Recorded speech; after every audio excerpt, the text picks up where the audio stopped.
താൻ ആത്മഹത്യ ചെയ്യും എന്ന് പലകുറി അദ്ദേഹം വ്യക്തമാക്കിയതുമാണ് അഫാൻ. അങ്ങനെയെങ്കിൽ എന്തുകൊണ്ടാണ് ഇതിലൊരു ശ്രദ്ധക്കുറവുണ്ടായോ എന്ന ചോദ്യം വീണ്ടും അവിടെ പ്രസക്തമല്ലേ? ചേച്ചി എല്ലാം ഓക്കെ. ചേച്ചി പറയുന്നതിന്റെ ഇടയ്ക്ക് ആ സുന്ദര കില്ലാടി അദ്ദേഹം എന്നൊക്കെ വിളിക്കുന്നത് കേട്ടല്ലോ. അതിന്റെ ആവശ്യമൊക്കെ ഉണ്ടോ? ഇയാൾക്ക് വെന്റിലേറ്ററിന്റെ സഹായത്തോടു കൂടി ഇപ്പോൾ അഫാൻ മെഡിക്കൽ കോളേജിൽ തുടരുന്നു എന്നുള്ളൊരു വിവരം നമുക്ക് ലഭിക്കുന്നുണ്ട്. ഇടയ്ക്കിടയ്ക്ക് ഫിക്സ് വരുന്നുണ്ട് എന്നുള്ളൊരു വിവരം കൂടി തിരുവനന്തപുരം മെഡിക്കൽ കോളേജിൽ നിന്ന് നമുക്ക് അപ്ഡേറ്റ് ചെയ്യാൻ കഴിയുന്ന ഒരു വിവരമാണ്. ഏതായാലും അല്പസമയം മുൻപാണ് ഈ സംഭവം, അസാധാരണമായ സംഭവം ജയിലിൽ നടക്കുന്നത്. തിരുവനന്തപുരം വെഞ്ഞാറമൂട് സ്വന്തം ഉമ്മയെ ഉൾപ്പെടെ 6 പേരെ ആക്രമിച്ച് അതിൽ 5 പേരെ മരണത്തിലേക്ക് തള്ളിവിട്ട അഫാനെ ലോകമെമ്പാടുമുള്ള എല്ലാ മലയാളിക്കും അറിയാം. അതുകൊണ്ട് തന്നെ ഞാൻ വീണ്ടും ആദ്യം തൊട്ട് കഥ പറഞ്ഞു വരണമെന്ന് എനിക്ക് തോന്നുന്നില്ല. ചില തമിഴ് ചാനലുകൾ വരെ എടുത്ത് ഈ ഒരു വാർത്ത ആ ഒരു വിഷയം നടന്ന സമയത്ത് സംസാരിക്കുന്നത് ഞാൻ കണ്ടിട്ടുണ്ട്. എന്തായാലും ഇപ്പോൾ അഫാൻ ജയിലിനകത്ത് ആത്മഹത്യക്ക് ശ്രമിച്ചിരിക്കുന്നു. നിങ്ങളിൽ എല്ലാവരും അറിഞ്ഞു കാണും ഈ ഒരു വാർത്ത. ഇനി അറിയാത്തവരുണ്ടെങ്കിൽ അറിയുക. ആ ഒരു സുന്ദര കില്ലാടിയായിട്ടുള്ള മകൻ അവൻ ആത്മഹത്യക്ക് ശ്രമിച്ചു. അവൻ ഇപ്പൊ തീർന്നു പോയാലും എനിക്ക് ഒരു സങ്കടവുമില്ല. ഞാൻ ആദ്യമേ തന്നെ എൻ്റെ ഒരു അഭിപ്രായമാണ് പറയുന്നത്. എനിക്ക് ഒരു സങ്കടവും ഇല്ലായിരുന്നു. അവനിപ്പോ തീർന്നു എന്ന വാർത്തയാണ് ആ ഒരു ജയിലിൽ നിന്ന് പുറത്തേക്ക് നമ്മളൊക്കെ അറിഞ്ഞിരുന്നതെങ്കിൽ എനിക്കൊരിക്കലും സങ്കടം വരില്ല. കാരണം അതാണ് നല്ലത്. ഞാൻ അങ്ങനെ തന്നെ പറയുള്ളൂ. എന്തിനാണ് ഇവൻ അതിനകത്ത് കിടന്ന് പുട്ടും കട്ടനും ഒക്കെ തിന്ന് വളരുന്നത്? എന്തിനാണ്? ഇനിയിപ്പോ കോടതി ശിക്ഷിച്ചാൽ തന്നെ ഇവനൊരു മറ്റേ കയറൊന്നും കൊടുക്കുവോ? എനിക്ക് തോന്നുന്നില്ല. 5 പേരാണ് ഇവൻ കാരണം ഇല്ലാതായത്. സ്വന്തം ഉമ്മ എന്തോ ഭാഗ്യവശാൽ ആ ഒരു സ്ത്രീ രക്ഷപ്പെട്ടു. എന്തായാലും വിശദമായിട്ട് കുറച്ച് കാര്യങ്ങൾ എനിക്ക് നിങ്ങളോട് പറയാനുണ്ട്. അതിനു മുമ്പ് ഞാൻ നിങ്ങൾക്ക് ഇവിടെ ഒരു വീഡിയോ ക്ലിപ്പ് കാണിച്ചു തരാം. അതിലേക്കും പോകുന്നതിന് മുമ്പ് ഒരു കാര്യം ഞാൻ നിങ്ങളോട് പറയുകയാണ്. എൻ്റെ വീഡിയോ ആദ്യമായിട്ട് കാണുന്ന ഒരാളാണെങ്കിൽ പറ്റുമെങ്കിൽ ഒന്ന് സബ്സ്ക്രൈബ് ഒക്കെ ചെയ്യുക. ഇനി ഡയറക്ട്ലി ടു ദ വീഡിയോ. ഞാറമൂട് കൂട്ടക്കൊലപാതക കേസിലെ പ്രതി അഫാൻ ജയിലിൽ ആത്മഹത്യക്ക് ശ്രമിച്ചു. പൂജപ്പുര സെൻട്രൽ ജയിലിൽ തൂങ്ങി മരിക്കാനായിരുന്നു ശ്രമം. അഫാനെ തിരുവനന്തപുരം മെഡിക്കൽ കോളേജിലേക്ക് മാറ്റി. ഷഫീദ് റാവുത്തർ വിശദാംശങ്ങളുമായി. ഷഫീദ്, ആരോഗ്യനില അതീവ ഗുരുതരമെന്നതായിരുന്നു. ഇപ്പോൾ എന്താണ് ഏറ്റവും ഒടുവിലായി നമുക്ക് നൽകാനുള്ള വിശദാംശം? ഇതിൽ ജയിൽ ഉദ്യോഗസ്ഥരുടെ ഭാഗത്ത് എന്തെങ്കിലും വീഴ്ച സംഭവിച്ചതായി നമുക്കറിയാമോ?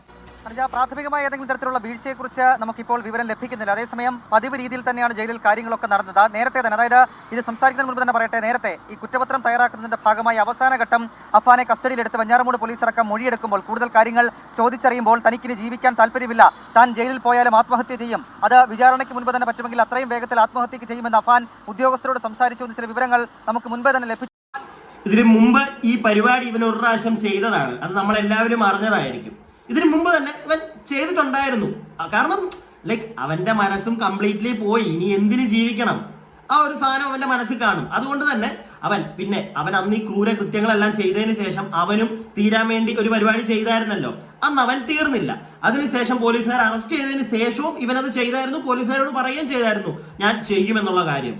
അതുകൊണ്ട് തന്നെ ഇവനെ എത്രയൊക്കെ ടേക്ക് കെയർ ചെയ്ത് നടന്നാലും ഇവന് ചെയ്യണമെന്നുണ്ടെങ്കിൽ അവൻ ചെയ്യത്തില്ലേ? പോലീസുകാർക്ക് ഇപ്പം ഇവന്റെ 2 കൈയും പിടിച്ചിങ്ങനെ 24 മണിക്കൂർ ഇവന്റെ കൂടെ തന്നെ ഉറങ്ങാതെ ഉണ്ണാതെ അവർക്ക് ഇരിക്കാൻ പറ്റുമോ? അല്ല, എൻ്റെ ഒരു സംശയമാണ്. അവരും മനുഷ്യന്മാരല്ലേ? ഈ ജയിലിനകത്തുള്ള പോലീസുകാരാണെങ്കിലും അവരും മനുഷ്യന്മാരല്ലേ? ഓക്കെ, നിങ്ങൾ എല്ലാവരും അത് മനസ്സിലാക്കണം. പിന്നെ ഇവനെ സംരക്ഷിക്കണം എന്ന് നമ്മുടെ നീതിന്യായ വ്യവസ്ഥ ഇങ്ങനെ ആയതുകൊണ്ട് അവനെ സംരക്ഷിക്കണം എന്നുള്ളൊരു സാധനം പറയും. പക്ഷെ നമ്മളെല്ലാവരും ഒന്ന് മനസ്സിൽ കൈവച്ചൊന്ന് ചിന്തിച്ചു നോക്കിക്കേ. നിങ്ങൾക്ക് ആർക്കെങ്കിലും തോന്നുന്നുണ്ടോ ഇവനെ 24 മണിക്കൂറും സംരക്ഷിച്ച് ഇവന്റെ കൂടെ നടക്കണമെന്ന്, ഇവൻ മുന്നോട്ട് ജീവിക്കണമെന്ന്? മനസാക്ഷിയുള്ള ഒരാളും അങ്ങനെ ചിന്തിക്കില്ല. പക്ഷേ നമ്മുടെ നീതിന്യായ വ്യവസ്ഥയിലൂടെ നമ്മൾ നോക്കുകയാണെങ്കിൽ അവൻ ജീവിക്കണം, അവന് ഇവിടുത്തെ ഇന്ത്യൻ പീനൽ കോഡ് അർഹിക്കുന്ന ശിക്ഷ തന്നെ കിട്ടണം എന്ന് നമ്മളെല്ലാവരും പറയേണ്ടത് തന്നെ വരും. പക്ഷേ അറ്റ് ലാസ്റ്റ് ഇവനിപ്പോൾ ഇത് ചെയ്തങ്ങ് തീർന്നാലും ഞാൻ തുടക്കത്തിൽ പറഞ്ഞ കണക്ക് എനിക്കൊരു സങ്കടവും വരത്തില്ല.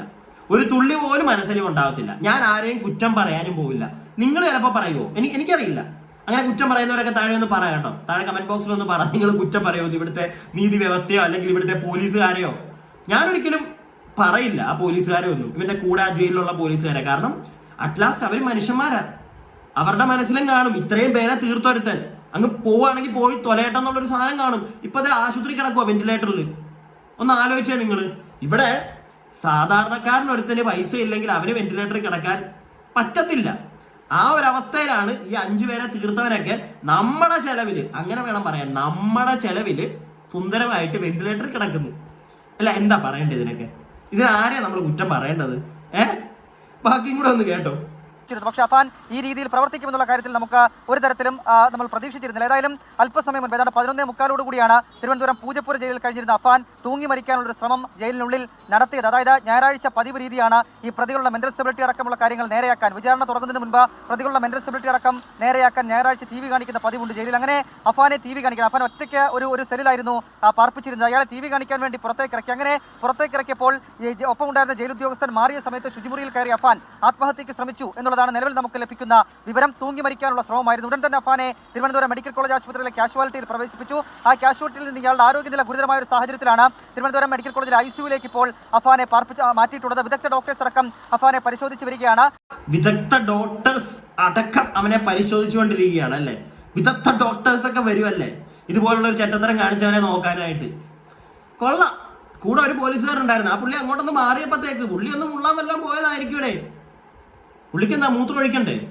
ആ സമയത്ത് ഇവൻ കയറി പരിപാടി കാണിച്ചു. ഇതിന് മുമ്പ് ഇവൻ ചെയ്തതാണ് ഈ പരിപാടി. ഇവൻ ചെയ്യുമെന്നും എല്ലാവർക്കും അറിയാം. പക്ഷെ എന്ന് വെച്ച് എത്രയാന്നും പറഞ്ഞ് ഇവനെ മറ്റേ കുഞ്ഞു വാവയെ പോലെ ഇള്ള വാവയെ പോലെ നോക്കണോ? അങ്ങനെയൊക്കെ നോക്കണമെന്നും പറഞ്ഞ് ഇവിടെ ഇറങ്ങുന്നവരോട് സത്യം പറഞ്ഞു കഴിഞ്ഞാൽ എനിക്ക് പുച്ഛമാണ്. ഇവനെയൊക്കെ നിങ്ങൾ ഒരു നിമിഷം ഒന്ന് ആലോചിച്ച് നോക്കുക. അങ്ങനെയൊക്കെ ഇവനെ നോക്കണോ? ഒരു പാവപ്പെട്ട ഒരു വ്യക്തിയാണെങ്കിൽ, അയാൾ കഷ്ടപ്പെടുന്നുണ്ടെങ്കിൽ അയാളെ നമുക്ക് സഹായിക്കാം.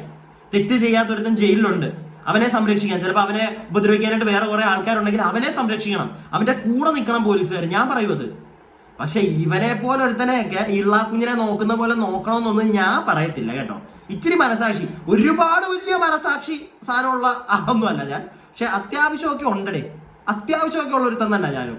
അതുകൊണ്ട് എനിക്ക് ഒരു രീതിയിലും ഞാൻ തുടക്കത്തിൽ വീണ്ടും അതാ പറയുന്നത്, ഇവൻ തീർന്നാൽ തന്നെ നമുക്ക് ബാക്കിയും കൂടെ ഒന്ന് കേട്ടോ. പിന്നെ ഇവരെ എല്ലാവരും കൂടെ ഈ പോലീസുകാരുടെ ഭാഗത്തു നിന്നുള്ള വീഴ്ച എന്നൊക്കെ ചോദിക്കുന്നതിനകത്ത് എനിക്ക് അവരോട് അത് ചോദിക്കാൻ തോന്നുന്നില്ല. ഞാനതാ നേരത്തെ പറഞ്ഞ, അവർക്കൊരു ലിമിറ്റ് ഇല്ലേ? അവരും മനുഷ്യന്മാരല്ലേ? മേടിക്കുന്ന കാശിന് പണിയെടുക്കണമെന്നൊക്കെ പറയും. മേടിക്കുന്ന കാശിന് പണിയെടുക്കുന്നുണ്ടായിരിക്കും അവര്. എന്ന് വെച്ചിട്ട് അവർക്കൊന്നും ഉറങ്ങണ്ടേ? ഇപ്പൊ ഈ പോലീസുകാർ, ആ ജയിലിലുള്ള പോലീസുകാർ ഇവനെ നോക്കാൻ വേണ്ടി ഷിഫ്റ്റ് എടുക്കണോ? കുറച്ച് പേര് ഉറങ്ങാതിരിക്കണം, കുറച്ച് പേര് ഉണർന്നിരിക്കണം, ഇവനെ സെപ്പറേറ്റ് നോക്കാൻ. എല്ലാവർക്കും വേണ്ടി ഓക്കെ, ഇവന് വേണ്ടി മാത്രമായിട്ട് അങ്ങനെയൊക്കെ എന്തിനാ ഇവനെ നോക്കുന്നത്? അങ്ങനെയൊക്കെ എന്തിന് ഇവനെ നോക്കണം? അതാണ് ഞാൻ ചോദിക്കുന്നത്. ഇവനിവിടുത്തെ നീതിന്യായ വ്യവസ്ഥ ശിക്ഷിക്കുന്നത് നമ്മൾ കാണാൻ വേണ്ടിയിട്ടോ? എന്ത് ശിക്ഷയായിരിക്കും ഇവന് കൊടുക്കാൻ പോകുന്നത്? ഇവനെ തൂക്കോ? അങ്ങനെയാണെങ്കിൽ ഓക്കെ, ഇവനെ തൂക്കണം.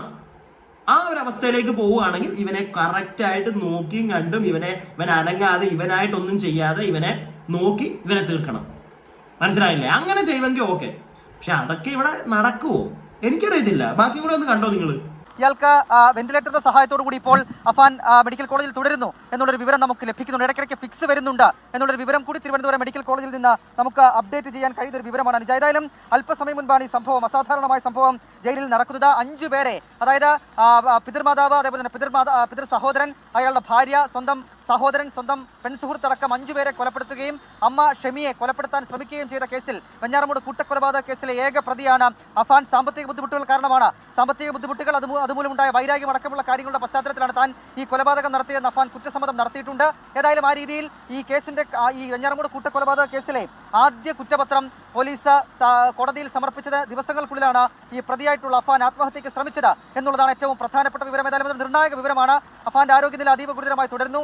ICUവിൽ വെന്റിലേറ്റർ സഹായത്തോടെ അഫാൻ കഴിയുന്നു എന്നുള്ളതാണ് നിലവിൽ നമുക്ക് ലഭിക്കുന്ന വിവരം. അതിൽ ഇടയ്ക്കിടയ്ക്ക് അഫാന് ഫിക്സ് വരുന്നുണ്ട്. അതാണ് ഈ ചികിത്സയ്ക്ക് പ്രതിസന്ധിയാകുന്നത് എന്നുള്ള സൂചനകൾ, എന്നുള്ള വിവരം കൂടി ഈ ഘട്ടത്തിൽ നമുക്ക് ലഭിക്കുന്നുണ്ട്. ഏതായാലും ഈ അല്പസമയം മുൻപാണ് ഈ രീതിയിൽ അഫാനുമായി ബന്ധപ്പെട്ടൊരു വാർത്ത പൂജപ്പുര ജയിലിൽ നിന്ന് പുറത്തേക്ക് വരുന്നത്. അല്ല, ഞാനൊരു കാര്യം പറയട്ടെ. ഈ ഇടയ്ക്കിടയ്ക്ക് ഇവന് ഫിക്സ് വരുന്നതിനകത്ത് ഇവിടെ ആർക്കാണ് ഇത്ര വിഷമം? എനിക്ക് വിഷമമൊന്നുമില്ല. നിങ്ങൾക്ക് വിഷമമുണ്ടോ? നിങ്ങൾക്ക് വിഷമമുണ്ടോ ഇവൻ ഇടയ്ക്കിടയ്ക്ക് ഫിക്സ് വരുന്നതില്, ഇവൻ ഈ ചെയ്തതിനകത്ത്? എനിക്കറിയാൻ പാടില്ല കേട്ടോ. ഇത്രയും വലിയ മാധ്യമപ്രവർത്തകരോടാണ് എൻ്റെ റിപ്പോർട്ടർ ചേട്ടാ ഭയങ്കര വിഷമമല്ലേ അങ്ങ്? അല്ലെങ്കിൽ ന്യൂസ് വായിക്കുന്ന ചേച്ചി, നിങ്ങൾക്കൊക്കെ ഭയങ്കര വിഷമമാണോ? എനിക്ക് വിഷമമില്ല. എനിക്ക് ഒരു രീതിയിലും സങ്കടമില്ല. മറിച്ച് ഇച്ചിരി സന്തോഷമേ ഉള്ളൂ. പട്ടാരക്കാരൻ തീരട്ടെന്നുള്ള മൂഡ്. എന്തിനാ നമ്മൾ കൊടുക്കുന്ന ടാക്സിനകത്തുനിന്ന് ഇവനെയൊക്കെ അകത്തിട്ട് തീറ്റിപ്പോറ്റുന്നത്? പ്രത്യേകിച്ച് ഇത്രയും വൃത്തികെട്ട ഒരുത്തനെ. നിങ്ങളൊന്ന് ആലോചിച്ച് നോക്കി. നിങ്ങൾക്ക് ഓർമ്മയുണ്ടോന്ന് എനിക്കറിയില്ല. സ്വന്തം കുഞ്ഞനിയനെയാണ് അവന് മന്തിയോ എന്തോ മേടിക്കാൻ വേണ്ടി പൈസയും കൊടുത്താൽ ചെറുക്കൻ, അവനെ നീ അത് തിന്നാൻ സമ്മതിച്ചോടാ സുന്ദര കില്ലാടിയായിട്ടുള്ള മോനെ. അവനെ പൊതിഞ്ഞ് വെക്കുക, പൊതിഞ്ഞ്. അവനൊന്നും പറ്റല്ലേ, അവനെ മറ്റേ തലയിൽ വെച്ചാൽ എന്താ പേനരിക്കും, തറയിൽ വെച്ചാൽ ഉറുമ്പരിക്കും എന്ന് പറഞ്ഞാൽ അവനെ പോറ്റിക്കൊണ്ട് നടക്കവനെ. അവന് വെന്റിലേറ്റർ, അവന് ഫിക്സ് വന്ന സങ്കടം, എന്ത് കാര്യത്തിന്? ഒരുപാട് അങ്ങനെ വലിയ സ്നേഹമൊന്നും വേണമെന്ന് എനിക്ക് തോന്നുന്നില്ല കേട്ടോ. ഇതുപോലൊരുത്തനോടൊക്കെ കുറച്ചും കൂടെ ഉണ്ട്. ഇതൊന്ന് കേട്ടാ നിങ്ങൾ. ഈ കൊലപാതകം നടത്തിയതിന് ശേഷം ഇയാൾ ആത്മഹത്യാ ശ്രമം നടത്തിയിരുന്നു. ആ സമയം നമ്മൾ ആദ്യ നിമിഷം തന്നെ ദൃശ്യങ്ങളൊക്കെ പുറത്തുവിട്ടതുമാണ്, അയാൾ ആശുപത്രിയിൽ കഴിയുന്നതൊക്കെ. അന്ന് പക്ഷേ ഗുരുതരാവസ്ഥയായിരുന്നില്ല. പിന്നീട് ഷഫീദ് തന്നെ പറഞ്ഞതുപോലെ താൻ ആത്മഹത്യ ചെയ്യും എന്ന് പലകുറി അദ്ദേഹം വ്യക്തമാക്കിയതുമാണ് അഫാൻ. അങ്ങനെയെങ്കിൽ എന്തുകൊണ്ടാണ് ഇതിലൊരു ശ്രദ്ധക്കുറവുണ്ടായോ എന്ന ചോദ്യം വീണ്ടും അവിടെ പ്രസക്തമല്ലേ? പലതവണ ഇയാൾ അത് പറയുകയും ഒരിക്കൽ ഇതിനു മുൻപ് ആത്മഹത്യാ ശ്രമം നടത്തിയതുമായ ഒരു പ്രതി. ചേച്ചി എല്ലാം ഓക്കെ, ചേച്ചി പറയുന്നതിൻ്റെ ഇടയ്ക്ക് ആ സുന്ദര കില്ലാടി അദ്ദേഹം എന്നൊക്കെ വിളിക്കുന്നത് കേട്ടല്ലോ. അതിന്റെ ആവശ്യമൊക്കെ ഉണ്ടോ? അദ്ദേഹം എന്നൊക്കെ അവനെ വിളിക്കേണ്ട കാര്യമുണ്ടോ?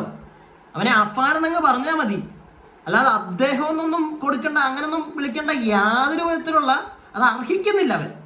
നിങ്ങൾക്കത് തോന്നുന്നില്ല? പിന്നെ എന്തിന് ഇത്രയും മാന്യമായിട്ടൊക്കെ അവനെ നിങ്ങൾ ഇങ്ങനെ അഭിസംബോധന ചെയ്യുന്നു? അതിന്റെ ആവശ്യമുണ്ടെന്ന് തോന്നുന്നില്ല.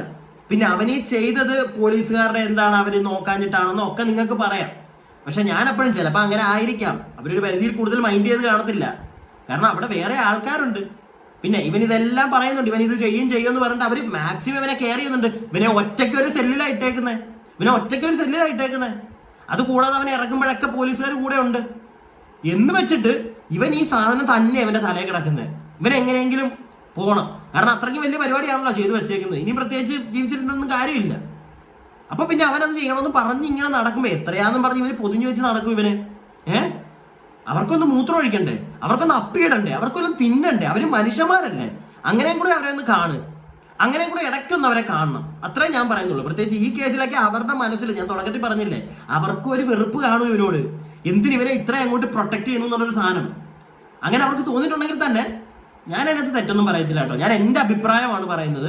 എൻ്റെ അഭിപ്രായം എല്ലാവർക്കും യോജിക്കാൻ പറ്റണമെന്നില്ല. എനിക്ക് സാധാ ഒരു മനുഷ്യനാണ് ഞാൻ, എനിക്കിതാണ് എൻ്റെ അഭിപ്രായം. നിങ്ങളുടെ അഭിപ്രായങ്ങൾ താഴെ കമന്റ് ബോക്സിൽ പറയുക. വീഡിയോ ഇഷ്ടപ്പെട്ട അങ്ങോട്ട് ലൈക്ക് ഒക്കെ ചെയ്യുക, സബ്സ്ക്രൈബ് ചെയ്യാതെ കാണുന്നവരൊന്ന് സബ്സ്ക്രൈബ് ഒക്കെ ചെയ്യുക. അടുത്ത വീഡിയോയ്ക്കായി stay tuned and stay weird.